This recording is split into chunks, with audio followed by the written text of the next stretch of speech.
It was such a beautiful place when my eyes first beheld it. Fog as geography.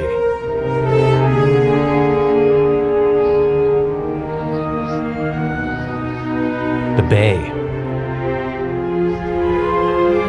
The rolling waves of golden grasses on fairy tale hills.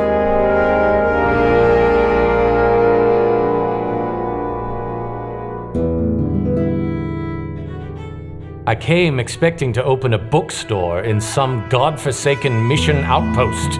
Imagine, I, Hubert Knobcraft, a gentleman raised in the graces of Mozart and Milton, came expecting wild Indians, crude language, and whiskey. And to my delight, found myself in a city of surprising elegance and charm, all wrapped in a climate so accommodating that I dare say, 10 years hence, I still find it the very quintessence of Elysium.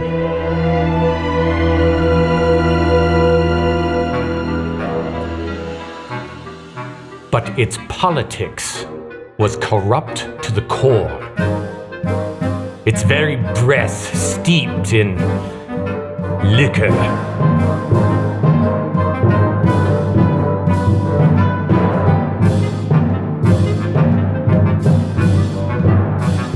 It was a time for reckoning, for sorting the wheat from the chaff, the thrifty from the profligate, the Catholic from the Protestant.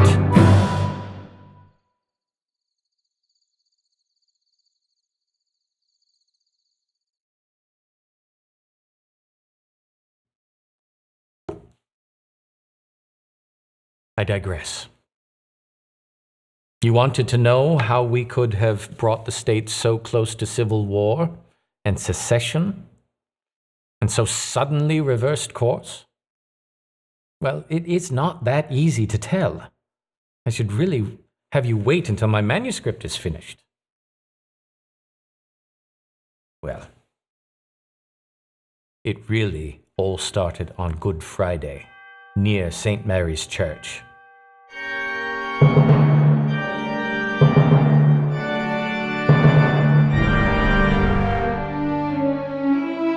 It was there that corrupt election supervisor, James Casey, embarked on a crime so overbearing, so affronting in its overreach, that only a politician could have possibly thought it reasonable. He chased our beloved editor of the Daily Bulletin into the church as the children of the impoverished mission were performing their passion play for the bishop. Then he pursued him back out into the street, where he brazenly, wantonly, without a hint of remorse, in front of God, shot him, silencing once and for all the very conscience of the city.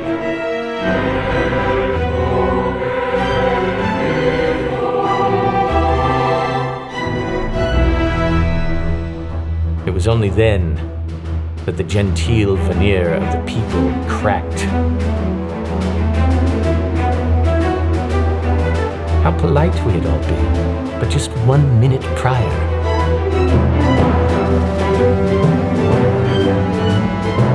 City Hall would have burned to the ground that day, along with half the city, were it not for the greater fear which prevails out here. The fear of fire.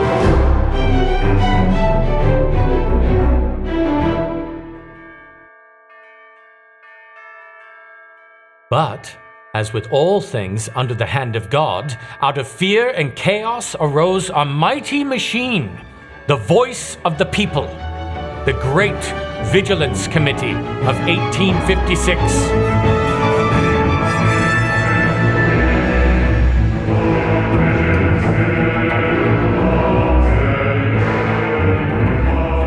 Now, before you imagine rogue mobs roving through streets, lynching criminals, allow me to elucidate. This Vigilance Committee was the work of an organizing genius with an unswerving dedication to the rule of law and a deep affinity for grand opera.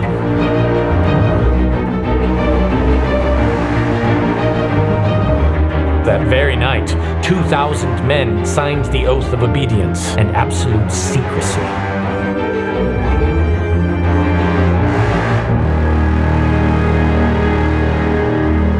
I, of course, was asked to be the secretary of the committee, as well as take over as editor of the Daily Bulletin. A job I soon realized could determine the daily narrative of society itself. Imagine, I could determine who the people would like, who they would love, who they would fear, and who they would despise. And from that first night, no one leaked a word until, at the appointed moment, on a bright early Sunday morning, with 8,000 members from every walk of life, one of the great synchronized military maneuvers in American history quietly took place.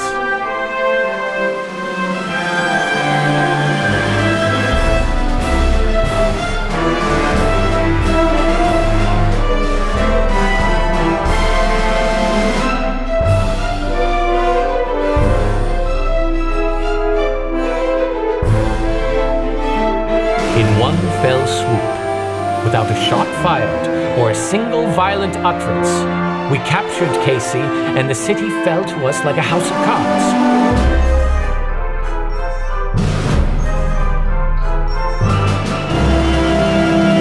And in a spectacle worthy of Verdi's Rigoletto, 30,000 torch-bearing citizens amassed in meticulous ranks to witness the funeral for the beloved editor, the singing of the Hymn of Vigilance penned by President Coleman himself, and the execution of the guilty.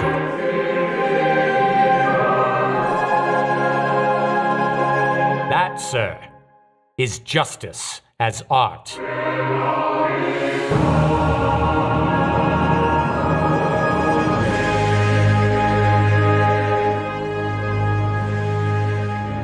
Now, you may be thinking, aha, now I know.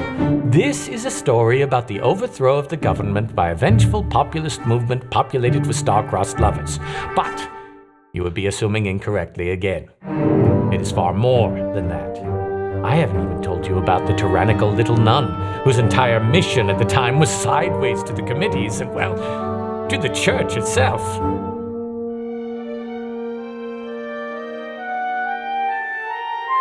You see, the little nun was desperate to revive the crumbling mission and restore it to the time when the mission was everything to everyone, and she was in charge. Sister Maria Dominica, the daughter of Don Jose Arguello, the early Spanish governor of California and comandante of the Presidio. You can imagine how she saw herself, like the exiled queen of Alta California. Now, as you know, I am not one for Catholics. They have got to be the most misguided, drunken pilgrims wandering this earth. But this Sister Dominica, she was something apart from the others. Cut from a different cloth, as they say. Half saint, half Napoleon. She was determined to save the mission from being turned into a racetrack. Thus why she had the lowly Mexican children perform that passion play for the bishop, hoping he would unlock the diocesan purse. I digress. What she really had was some very important documents. The Pueblo Papers. These papers proved the very land that comprised most of San Francisco was owned not by we pioneers who turned its sand dunes into Paris. Oh no, it was apparently gifted by Mexico and upheld by the Treaty of Guadalupe Hidalgo to those who had tilled the mission lands for decades. Yes, I know. The agreement was that the Americans would honor it. But really, what would the natives do with it? What did they do with it before we came? Practically no commerce, no gold, no art, no buildings worth a 10th penny. And is it not surprising that it was this judge, Ned, this pretentious poet, who had the audacity to slam his hammer and declare the Pueblo Papers true and valid with amends needing to be made? Imagine the outrage, the cost, the litigation. Of course, all this had nothing to do with the committee's finding Ned guilty for providing the gun to Casey for the precipitous shooting. In the clear determination to make this as short as possible, I find myself digressing far too much, and I apologize. But you see, it is an emotional thing for me to tell you what it is really all about. But it affected me deeply, and, well, to this day, I have difficulty speaking of it. You see, as the committee, in all its magnificence, planned to secede California, I decided the only way for us to get those dastardly Pueblo Papers out of the clever nuns' controlling hands was to go to the mission myself, disguised as a vicar from the bishop. Deceptive, yes. But as I occasioned to do with the Daily Bulletin's headlines, I decided the deception was justified, and we needed those papers to put an end to any pointless legal chatter. Besides, I knew that cunning nun would never just give them to me. I shall never forget that sunny day when I and my assistant went there. We had no idea there would be others present, as we understood the mission was nothing but the nun.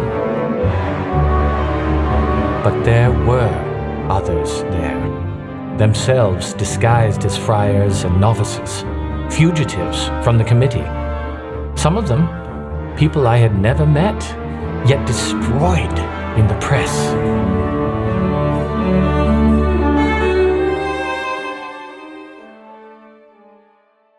You are thinking, get to the point. What happened that changed everything? But I cannot get into it just like that. Besides, you know how it ended. California is still here. But it was the way it happened. That moment when one realizes something larger is at play. Call it coincidence, call it imagination. Doesn't change the fact of what I experienced.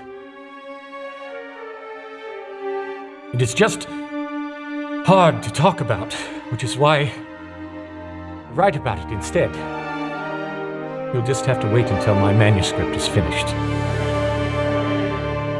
Then you can experience for yourself the extraordinary journey of the perpetrators, their avengers, the hapless victims of both, and how things changed.